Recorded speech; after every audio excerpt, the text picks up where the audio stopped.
everybody. Welcome back to our podcast. I am AltheaRayne. Mahalo Smythe. And Yuri Inoku. And we are your hosts for Tre Geek.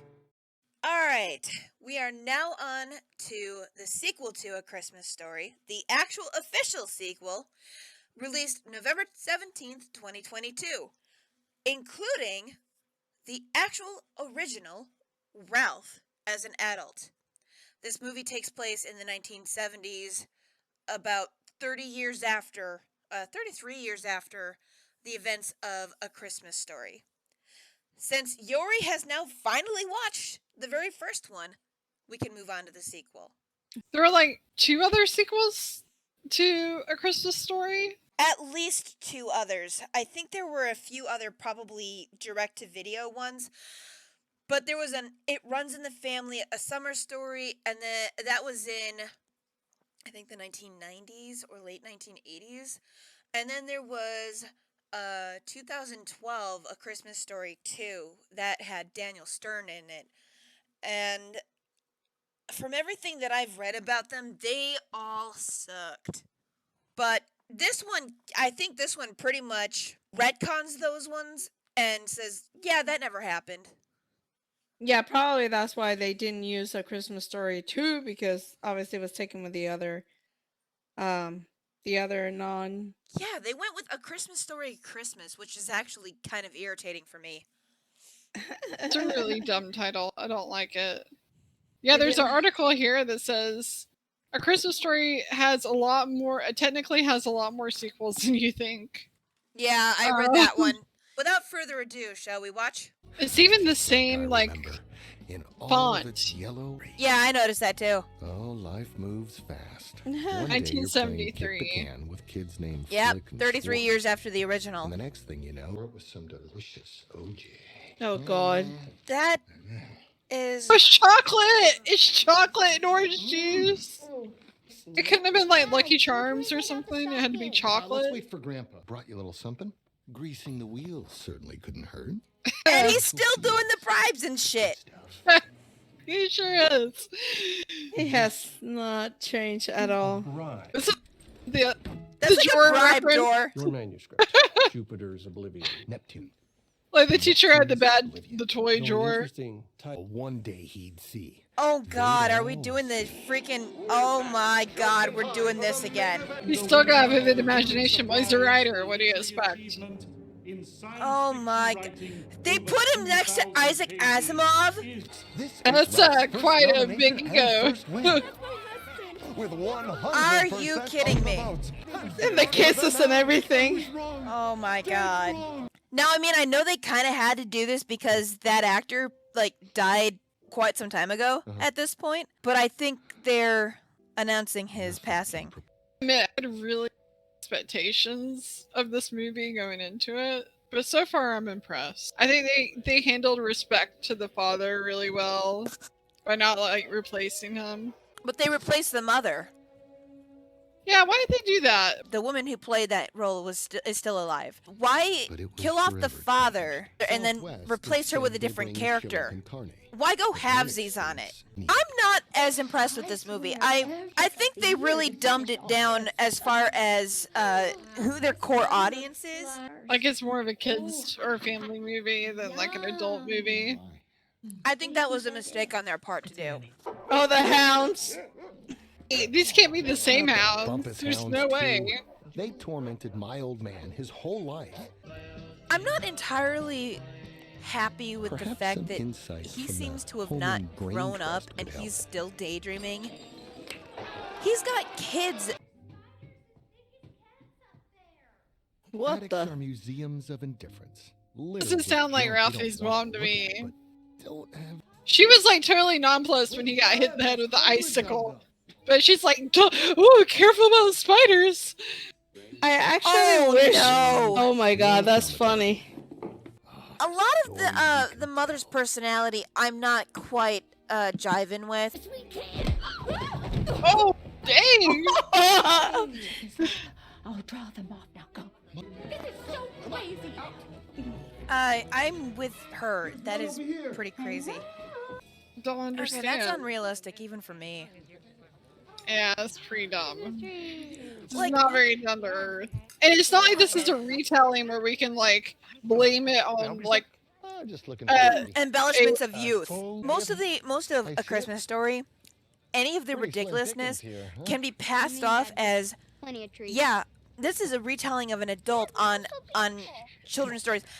He's 40 something now with kids who were his age back then, and you don't hear about his kids having that kind of creative imagination. At any point does he stop to talk to his kids, and they're off in La La Land and he's trying to get their attention? No, they're very much attentive this entire movie so far. They didn't take after him. Maybe Maybe they're the mailman's $4 kids. tops. Good lord. You went there. I did. Like, Hook this look at little all the puppy, nostalgia I things they're just doing, the just for right nostalgia's color with sake. a steak. They also did good at making it look like the 70s. So I will give props where I give My it. figure I'm just skating not devotee. I'm not buying the story as it's being told and embellished. This is the thing that's confusing me. Like, he's narrating it. From what point in time is he telling us this Is story? that what you did off the Is he telling it as it's happening? I think so. It is as it's happening. It's really obvious to me in the first one that it's like the story's being told in the 80s, but it happened in the 1940s. Not on my Now we're watch. in the 70s, not even the 80s, and he's telling us the story as it's happening, or from the future in 2022. I'm not sure. Oh, look, Can you another see- one. Another one. And it's the same one as before. And we're going It's back the to the old Texas family. western style that he had in the last one with the bandits kind of thing. We gonna fight. Right. This isn't cute anymore. Window at See, Hickey's this is did another not nostalgia disappoint. thing. We had another That's window just licking another special scene. kid. Yeah, it's just another scene where it's like, oh, look, we're gonna repeat what we did in the first movie. Nostalgia. Oh, that's stupid though. Now the gifts are gonna get stolen probably. Oh god. How do you have a guy that got his hand stuck in a jar? He just needs to get the heck out of the let go of the cookie. Just like with the cookie. It's not polite to stare. Put some butter Shots down in fired! there. Shots fired! You called it! Were we? Yeah. Yep. My mom. Christmas is gonna suck? I knew it! This means I'm not getting a sled, doesn't it? Okay, let's. I would never have had the balls to talk to my parents that way over Christmas, even in the 80s and 90s. But But- the kids are not believably children of the 70s. Like, they're freaking adults. And not just like immature adults, like in their 20s. They're in their 40s.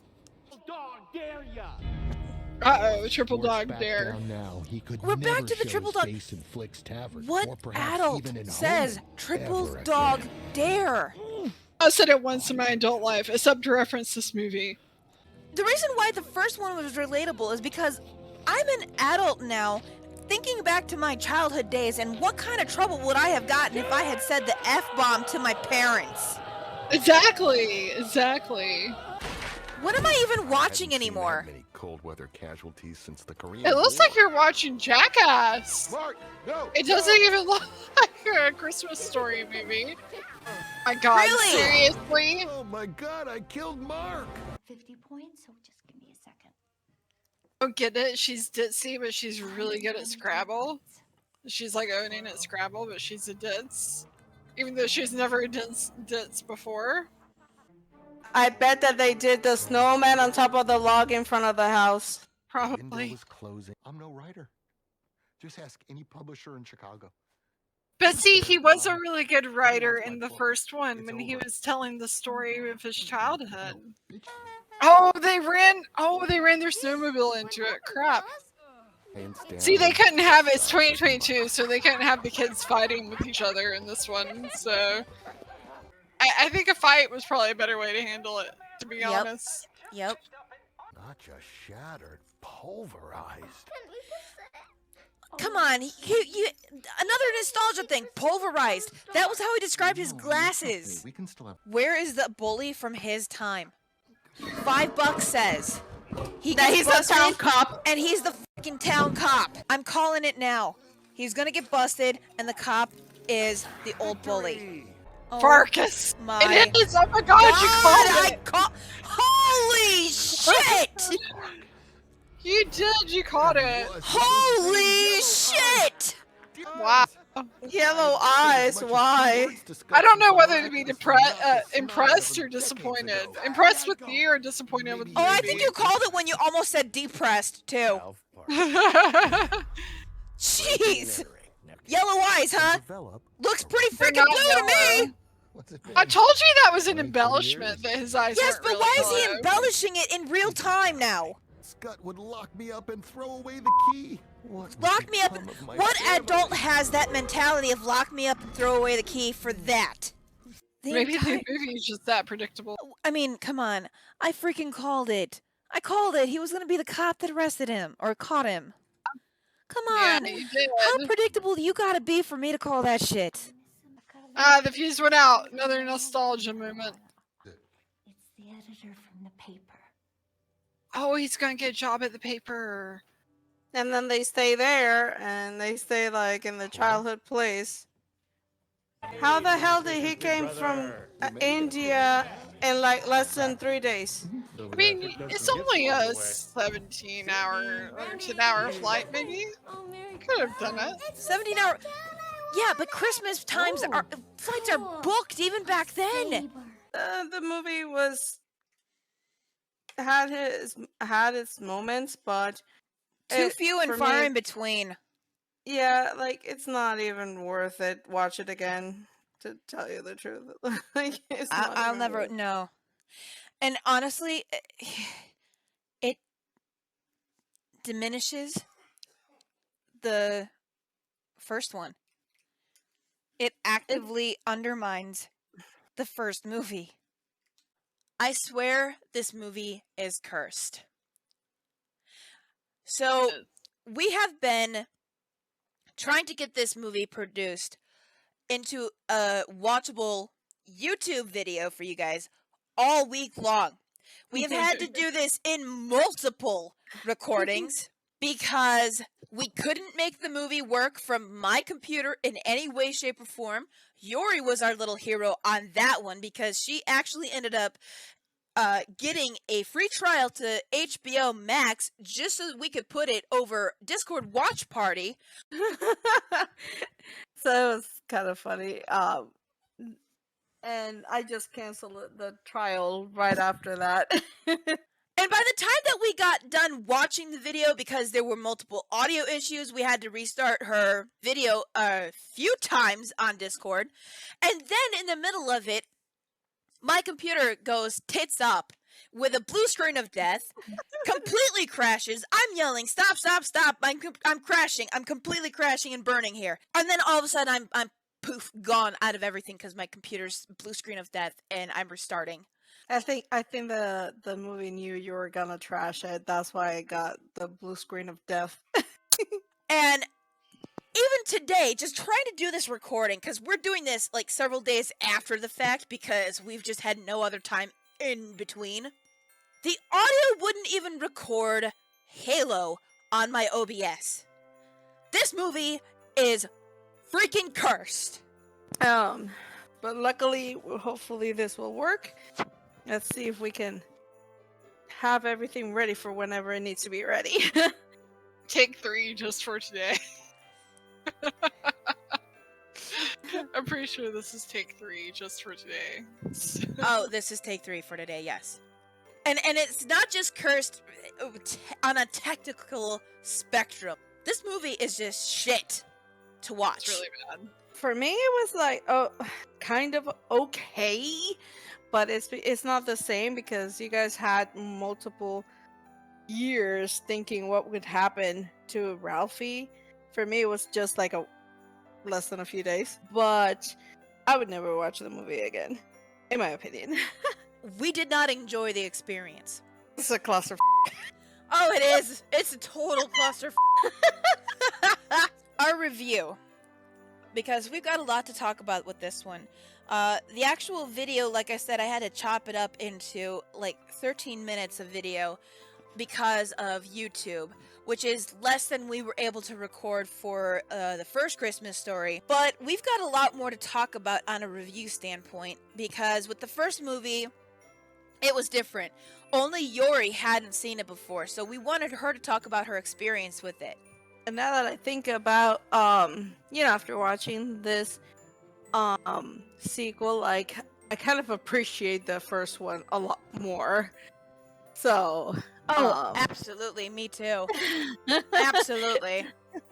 So now that I think about it, I'm like, I think I'll stay with the original. Yeah. This one, none of us had seen before because it only came out November 17th of this year. Let's talk. We have had a lot of disconnect and immersion breaking features with this movie because while it's recorded in 2022, it's supposed to take place in 1973, 33 years after the original had taken place. But you have people acting in that film as if it's still 2022. It's interesting when you said that, and it actually like comes to light on my head. Like, oh, that's damn true. They act like 2022 on that movie. You have changes in this film that, from a critical standpoint, make no sense. Let's start with Ralph's parents. The actor that played as Ralph's dad passed away, I believe, in 2006. But the actress who played Ralph's mom is still alive and well. But they only had it as if one of the characters died, but the other character they just replaced with somebody else. I think they replaced her because she's retired and she didn't want to do it. They asked her to do it, and she said, "Nah, I'm retired. Let somebody else take the role." So that's what they did. They let somebody else take the role. I think she got the part of the script, read it, and said, no, not even this is getting me out of retirement for this movie. Yeah, that could be something too. But they opened the door for some critical mistakes with the character. Yeah, I agree. The character, the way the character is portrayed in was the movie, horrible. Horrible. Like Ralphie's mom. Okay, so Ralphie's mom Was always down to earth. Very down to earth. She's very down to earth, and she really impressed me in a lot of ways. And she's like a really good mom and smart. The way she tricked Randy to eating the dinner by telling him to show her how pigs eat. Oh gosh, she was smart. Not like they portrayed it in this movie at all. I have to believe the only explanation for how ditzy the mom is in the movie is that she has dementia. Whoa, that's true. Because that's the only reason for any type of change that comes with getting older. Yeah, but they should have said something if she was suffering from dementia. Like, if they're gonna go that route, they need to make it clear that there is a reason for her character to be so vastly different from what it was back in the day. She could have early onset of dementia. So they didn't do any of that. Not only that, but there were some other things that really struck me as odd with their creative differences with how they portrayed the mom. The attic was an absolute mess, and I find it very difficult to believe that somebody who had kids of Ralphie's age of the 40s, who was likely born in the 20s, would allow her attic to be in that much of a disarray. She tried to get out of the car at one point to play the snowball fight with the family, but she was attached to the door because she was slipping trying to get out of the car. Back in the car, Mom! Or she was too drunk because they were after buying the gifts, she was just drinking up a storm. And yet, in the same breath, you had her kicking Ralphie's wife's butt in Scrabble. Yeah, I forgot about that. Yeah, you're right. She acted all ditzy, but yeah, apparently she's great at Scrabble. Well, she was making up rules too, I think. I mean, I think she It was was- just quoting some of the rules that are in Scrabble, but I digress. Whichever it was, she was still kicking her butt.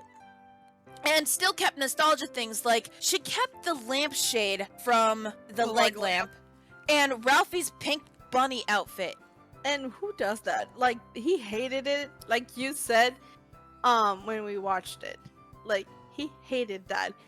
They both knew. Why would they keep it though? It's just for nostalgia on the viewers. So when we watched the movie, we were like, oh, look, the leg lamp. Oh, look, the pink bunny outfit. But, I mean, that's why it was left there. It was for us, not for story, the it's family. us. Yeah. Yeah, it's for us, yeah. So really, the creative choices they made with her character were just downright awful. I totally agree on that. It would have been better if they had killed both of the parents off in a car accident, which would have made sense because Indiana had some awful snow. They could have had them both die in a car accident. Maybe somebody hit them, somebody had slipped on the ice. So we could have had them pass away in a car accident, and Ralphie would have gotten the call from, I don't know, some neighbor or Randy. He could have gotten the call from Randy. oh, but no, they Instead put of- Randy in India this time, remember? India, yeah, India makes more sense. Well, it was almost like they had, like, we don't know what to do with Randy. Okay, let's send him to India. We could say this little real To the most sensible random little place. kid became some successful something. I don't think they even ever said what he did. He's just No, in he was just India in working. India. So they could have had Randy still in the little town, and he could have been the one to call him and say, I'm sorry to say mom and dad passed away. And because Ralphie was the older brother, it would have been left to him with his finances. Maybe Randy had a wife and kid. They could have had him with his own house. And because they knew that Ralphie was struggling, it could have been, the house could have been left to him. They could have gone down this really touching family route of learning to deal with grief at Christmas. Mm-hmm. Which is what they were trying to aim for with the passing of his father. I think that they could have, it would have been better for either them to die, or for me, I was thinking more of either she was in the hospital, if they wanted her to survive, but that way she didn't have that much screen time and that much of a fudge up for her in the movie. Although the beginning of it was really nice, and that ending with the Christmas presents, that was really nice, but other than that, that was One creative difference that I don't agree with is that they have it as if this was being narrated by Ralphie as it was going on. The Okay, with narration's a problem. The narration's so confusing. I think it's because they should have used someone older, you know, like older than him at the moment. It would have been nice and it would have been different, but just hearing himself talk is like, it just takes the magic that made the other movie good. Like the older Ralphie versus the young Ralphie talking. In A Christmas Story, you had Ralphie, who sounded like he was in his 50s by this point, which would have made sense because it was 1940, the setting. The movie was released in 1983. That all makes sense. And he was telling his childhood story with full embellishments, because what parent doesn't embellish their childhood story to their children or to their friends? How many times have, Halo, how many times have you heard from, let's say, your grandparents or somebody elderly who said, oh yeah, we had to walk up and down the hill both ways in the snow? Oh, yeah, definitely. Or some other awful embellishment that had to have not been true. Yeah, we had fields of pineapples, and my grandparents would always say that they would be walking through those campuses just to get to the school on time. So That's an embellishment too. I know it's like everywhere, everywhere. Even my mom says it, so it's everywhere. So we get why the first one was probably not actually accurate to what his life was like when he was a kid. Narrator thing. Yeah. It was a narrator thing. Which also signifies that the character of Ralphie was a very good storyteller. We'll get to that one in a minute. But in this one, he's narrating it as if it's happening within the same time frame.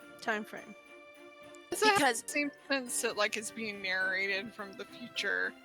They And you're watching a story that he's telling. It almost feels like it's being narrated at the same time.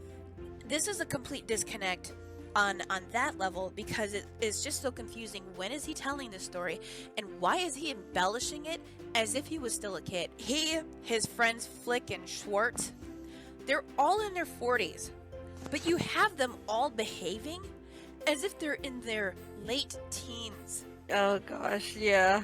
It was the worst thing I could have seen because, like, it hits me the first scene with Ralphie when you see that picture that he was in the military. You don't see a veteran. Oh, we'll act get to like that. We'll get to that. Yeah. They're behaving like juveniles, and at one point, they have a bar fight where he gets triple dog dared by a man in his 40s. Let me remind you to go down this big old sledding ramp. It's to clear his tab. It's to clear the whole tab that he has. I don't know. Because he had the most papers on his tab. God. And after he goes down the sledding ramp, in order to find out that he's fine, he lets out a big belch. And then they all have this big old sledding scene where it's like nobody knows how to sled. Nobody knows how to do a damn thing on a sledding hill. Yeah, and they're in Indiana. They're in Indiana. by the way. If you don't, if you live in the Midwest, and I grew up in the Midwest, I was in Wisconsin for 28 years. Let me tell you something. If you grow up in the Midwest and you don't know how to sled, you're gonna die, and you're not gonna make it to 40. But that's the thing, like that scene right there, it reminded me of Grown Ups. And the movie is just so childish and it's so. It just makes me want to, like, barf. Yeah. Oh god, no, I couldn't deal with that. That was just cringeworthy. That's just one of the other areas of disconnect that we had. Get this. As a man in his 40s, Ralphie is still having his spectacular daydreams. He envisions himself a writer, which at this point, apparently he's a very bad writer.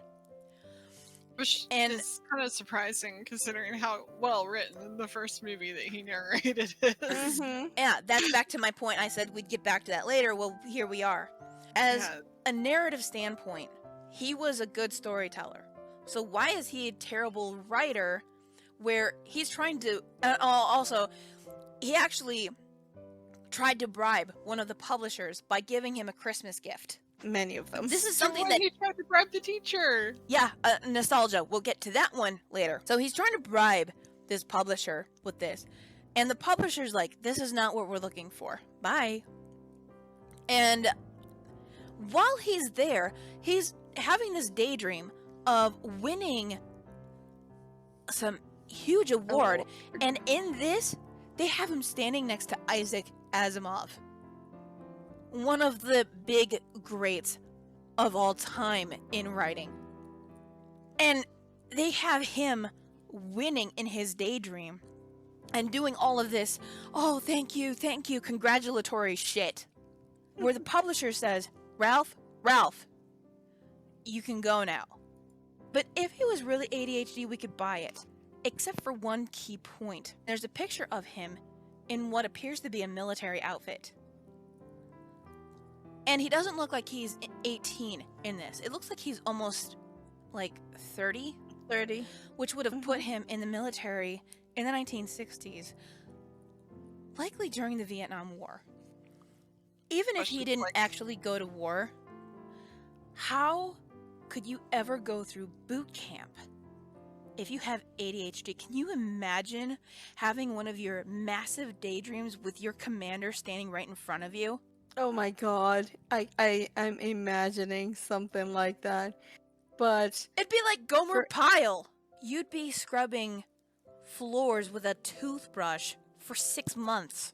It does kind of create some questionability about, like, why is he having these, like, crazy daydreams as a 40-year-old man? With kids who seem more grounded than him. At not one point during this entire movie did either of those kids have to be called out by him from some grand daydream of their own. Not once. And I can understand, well, maybe they took it from their mother, but both of them taking it from their mother? It just breaks the immersion to picture a grown-ass man having gone through boot camp, having gone through the military, possibly even having gone to Vietnam, and then coming out of this still just as immature. You'd think he would have been more like his old man by this point, because let me tell you, his old man didn't behave like this in the 1940s. His old man was super grounded. And, back to the idea of everybody not acting like they're in the 1970s, his kids were mouthy. But yeah, His way kids were more not. mouthy than even I was allowed to be in the 90s. Nobody acted like it was the 70s. yeah, the daughter was a smartass and the kid was like just Yeah, what I would have happened to you if you'd mouthed off to your Puerto Rican mother? oh god. I'll be getting my ass whooped every single time, either with a chancla, the deathly chancla, or the belt. And that's Chancla? like the flip flops. That's the Flip-flop stereotypes! oh yeah, that's the deathly weapon for the Latinos. Like that's the main weapon of choice between them. Like either that or the belt, but that one, I talk to any Latino, they'll say what is a chancla, and you'll see them having PTSD and be like, oh. You see that meme with the dog going to the war? That's us. Like, whoa, sure. There was Oh, a God. point when they're thinking that they're not going to have presents this year. And the little boy goes, "This Christmas is going to suck." And he gets up, throws his napkin to the table, and storms off. If I ever said that kind of stuff to my parents, if we had a Christmas where we couldn't afford, and this is based on the idea that they're in a little bit of poverty because he took a year off of work so that he could try and get this kick-started for his writing Published, career. You would think in the 70s, with some financial hardships, they would have had at least some sort of a sit down with the kids and say, well, we really can't afford a whole lot this year. We're going to do our best to try and get you what we can. Santa's going to try and help, but it's just possible that we might not have that much this year. All we ask is that you try to be understanding. They tried to act like it was like, well, they couldn't really have an honest conversation about it because the youngest little girl still believed in Santa. Well, then you say that Santa might have had some problems this year. Or this would be a good reason why maybe the little girl shouldn't believe in Santa anymore. She seems old enough that the bubble could have been burst. Yeah, it might be time. I to don't just even bust that know bubble. why she believed in Santa on that end, because look at how smarty pants she was when she was talking to the fake Santa. I don't believe that girl with her smarts would have still believed in Santa. And apparently knew what latitude and longitude was for Santa's location. I forgot about that. She sat on Santa's lap and peppered him with questions, including what is the latitude and longitude of the North Pole? I don't even know that, and I'm 37. Do you wonder what kind of kid in the 70s even knows what latitude and longitude mean? What kind of 8-year-old knows what those mean? So that didn't make sense. She's old enough to understand that kind of stuff. She's old enough to go out and get her own radiator to give her father by bribing a family over a lost puppy. She's smart enough and conniving enough to go get those things on her own and know those things. But yet she still believes in Santa anyway. these are all things, like, maybe one of these things happening, maybe two of these things happening, the immersion breaking wouldn't have been so bad. But you have nothing but immersion breaking throughout the entire thing. And then let's go with the predictability factor, which just aided the immersion breaking factor of this. There were at least 3 or 4 points when they were setting something up and somebody called it. It was a really obvious one, the car getting robbed. You recalled that one. The moment so they get out the car and they go up into the hospital. I won't say why at this point, that's for later. But for some reason, and I don't know why this would happen, if the car trunk had been secure all movie long, I don't know why it would suddenly just pop open. Plot device, that's why. It pops open just a little bit. And Yuri all of a sudden goes, "Oh, they're gonna get robbed." Now that's the first thought that came into my head when that happened. Well, after the hospital sequence, what happened? They got robbed. Yuri was right. Predictability. Yeah. All the presents gone. And then there was another one. They were told to handle the bullies. That they had to learn how to handle the bullies. Because there were these 2 boys that would ride on this snowmobile and tear down every snowman that they tried to build. So they built the snowman right in front of the stump. Right in front of this tree stump that's out in the front yard. And you don't see that right away.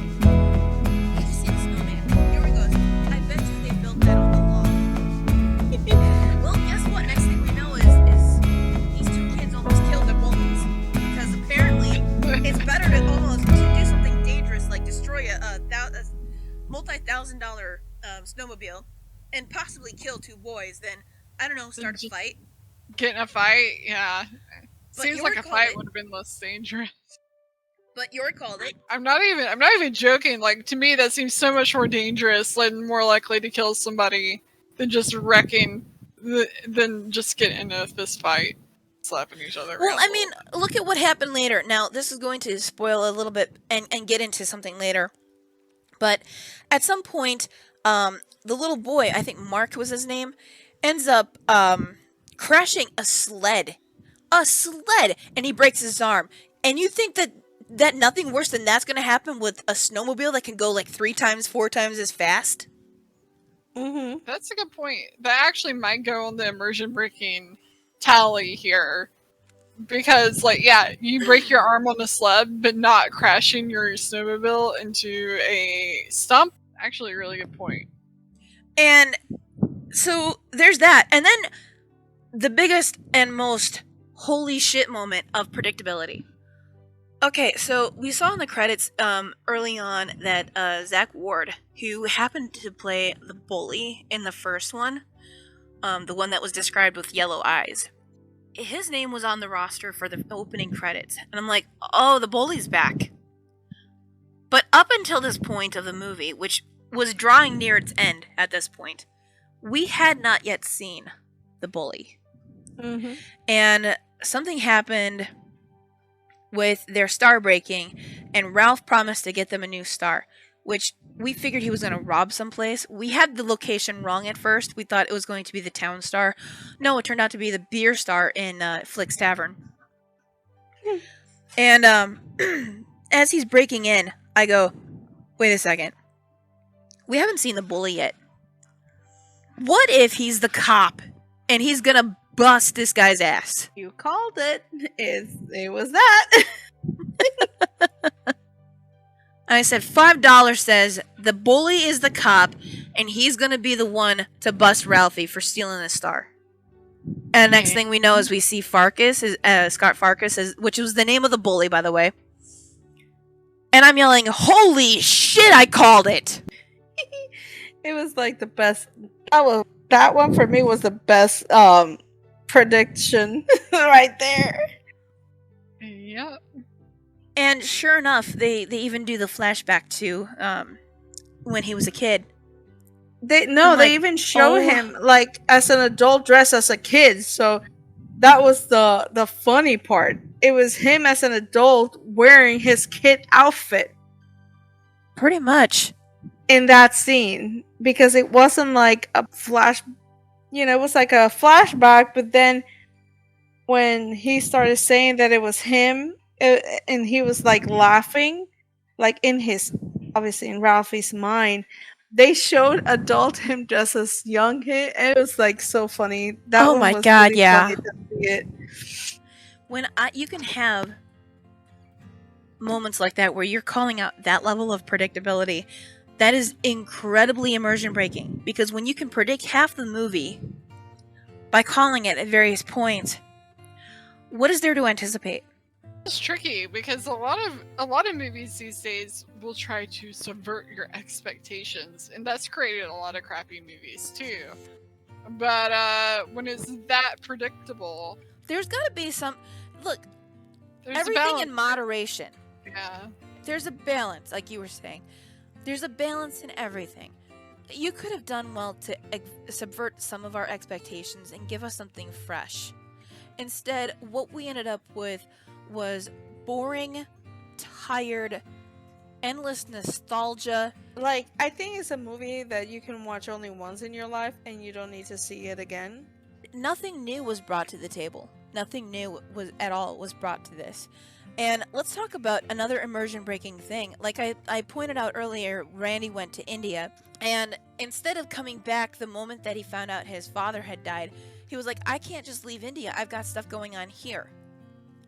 Which, first of all, I'm not buying with how close-knit this family was back in the 40s. Second of all, First question is like, what is so important in India?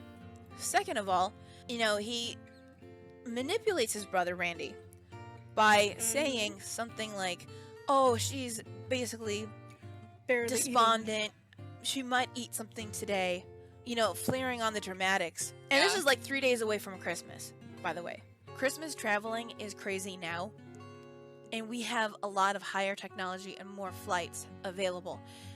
Can you really think of any time that he could have caught an almost 17-hour flight from India to Indiana during the height of Christmas? Back to the fact that he's a good writer. You know, Halo, you mentioned in, I think, at least one part of this that you really liked the vocabulary that the narrator had used to describe the events of the first Christmas story. It made that movie sound incredibly sophisticated from a narrative standpoint. Meanwhile, you still had the language of kids back in the 40s and the replacement swearing of his father. Mm-hmm. What was your Little favorite balance. line of that? My favorite line from that movie was Ralphie, when they're out daring Flick to lick the light pole. They're daring him, and then they double dog dare him, and then triple dog dare him, or no, yeah, triple dog. Skip the Triple triple dare dare. him. Yeah, they skips the triple dare and goes straight for the double dare. And he says, "Oh, that was a slight breach of etiquette. Going straight for the double dog dare or the triple dog dare." I thought that was really clever. It's like written like an adult wrote it. Like, oh, it's a breach of etiquette. Like we're watching an announcer announce a sporting event, but it's kids daring each other. I thought it was really cute. It's probably one of my favorite lines. There was nothing like that was sophisticated in this movie. That's why the newer the quality went to shit. While I would rather watch the original again as opposed to watching the sequel again ever. Yeah, And it definitely wasn't written very smartly like the first movie was. And what we noticed is that this is definitely more a family fun type of movie, without the fun, obviously, but it was more to be a family style. And we noticed in Christmas Story that it really didn't seem to be geared towards kids. Because as a kid, I explained this in the last video, I didn't really understand A Christmas Story as a kid. Not much. I didn't really get the humor in it, and a lot of it was just right over my head. This one does not seem like it was geared for adults talking about any kind of childhood or any kind of past events. This was all geared to be a family movie where even the kids could relate, which is another reason why I think the kids acted like they were from 2022 instead of 1973. Yeah. They were trying to set it up with that. Oh, one other thing I want to point out with the immersion breaking, the Christmas carolers. Oh my god. Oh no. The mom like wanting to like hide from the Christmas carolers. There Yeah, was- it seems oh. not realistic at all from for like a grandmother in the 70s to be. It's just, for me, it's like when people hide from Jehovah's Witnesses visiting your home. That's what it like. That's what it looks to me like she was hiding. Or when, well, in Puerto Rico, mind you, in Puerto Rico we do that in Halloween, and they have like an added line to the Halloween trick or treat. The translation for that is Halloween trick or treat, giving money, not peanuts. That's the translation. But then if the kids would see you like dodging, it would be like, do not hide, we just saw you, in Spanish. So it that's what it just looked like to me when that scene happened, which is so, like you're saying, like it's not something that the grandmother would do, I think. Or even a mother in the. Do you realize a woman who thought that her son Ralphie dressing up as a pink bunny was so sweet that they would have been trying to duck and dodge carolers? No. And that same woman who thought that was adorable, running away from Christmas carolers, describing them like I can't remember what she described them as, but she said once they get in the door, you can't get away from them for like 3-4 songs. And it was so ridiculous. This is how ridiculous this scene got. She and Ralph ducked behind the couch, and when his wife, I think her name was Sandy, wanted to go and greet the carolers, this senile old woman, tripped Sandy to the floor. Yeah. And then said that she would sacrifice. I'll sacrifice myself. You guys get out of here. Instead of letting, I don't know, the person that likes Christmas caroling go to the door and distract the Christmas carolers so that the other people could get away. Yeah. Make any sense to me at all. I was so mad about that. It's like, if Sandy wants to listen to the Christmas carolers, just let her listen to the Christmas carolers. You guys can all get away in the vehicle if you want and let her listen. Yeah, it didn't make any sense. I feel like I would have been better watching SpongeBob, and I hate SpongeBob. You're the only person I know in the world who hates SpongeBob. With a flaming passion. Oh god. Oh god. That was funny. I also hate Nightmare Before Christmas, and I'd rather watch that than this movie again. How can you hate Nightmare Before Christmas? No. I hate the music. I hate that story. I hate The every music's aspect. the best part. It's so good. No. It's atrocious. Yes. No. It's the best. No. Oh my god. No. I'm questioning everything about you right now. Oh. I like I'm a lot of questioning Christmas all of stuff. your judgment. I like a lot of Christmas stuff. Nightmare Before Christmas is not one of them. I hate that. I hate it so much. I hate it. But let's talk about, like, you know what makes me mad about this movie the most? What makes me mad about the sequel is it had so much potential to be good. There's so much they could have done with this. Even with the father being passed away, I think there's so much they could have done with this movie to have made it good. If I was gonna make this movie, I would have scrapped Randy. Like, Randy should still be there. Randy's the dad now. Randy's the dad. Dad's dead. Randy's the dad. Maybe the mom can still be alive.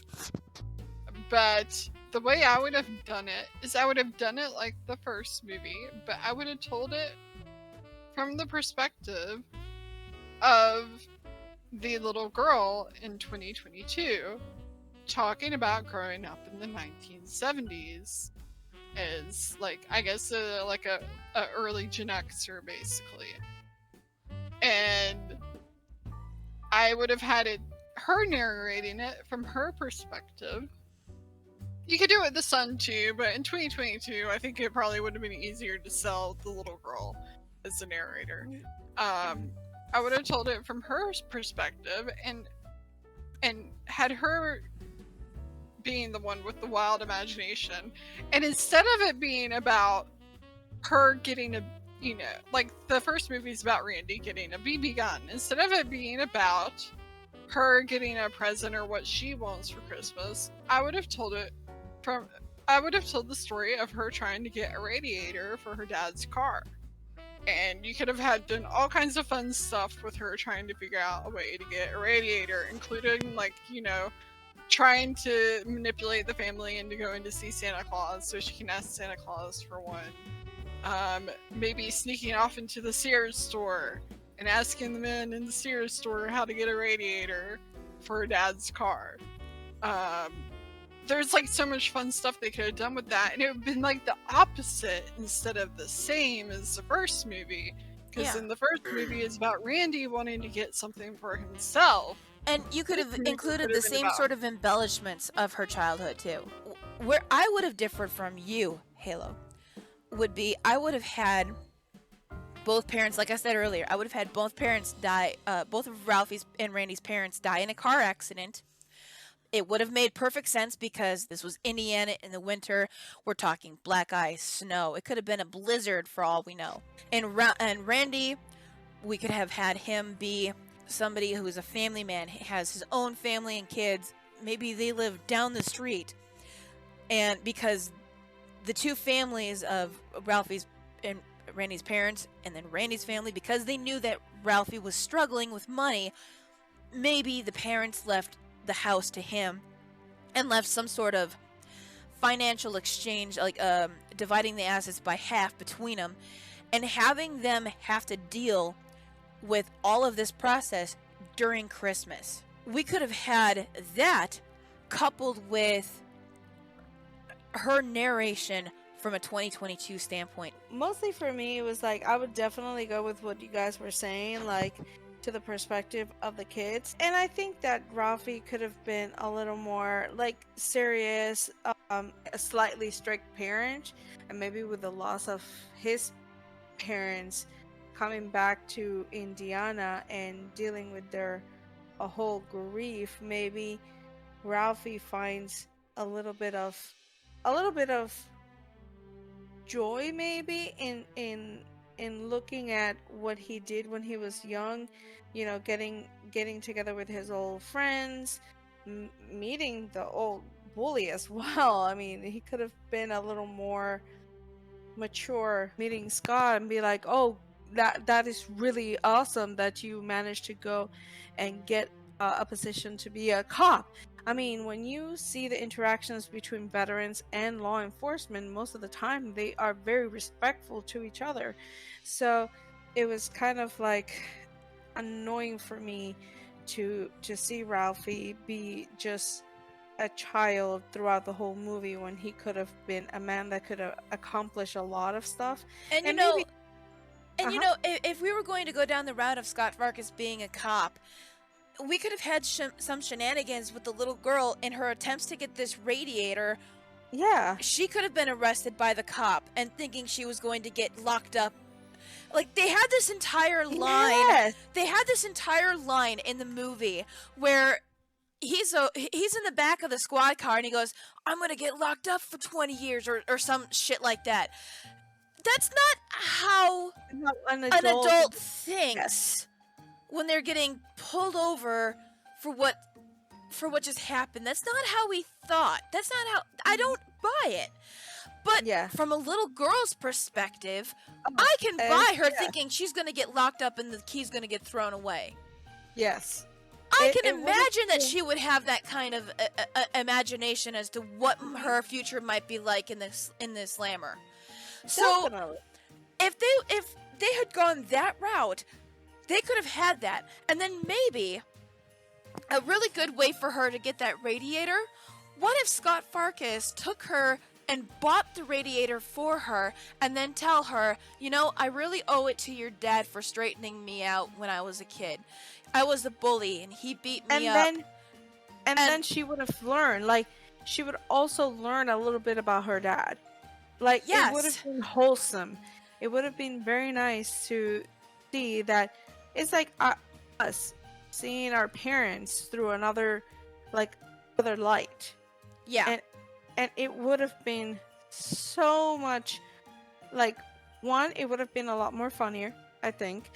It would have been a lot more wholesome, a lot more meaningful, because she's gonna see her dad at his lowest with the death of his either if they killed both parents, fine, or if they, you know, with the death of the dad, it would open up to them like, oh my god, I've never seen my father like this before.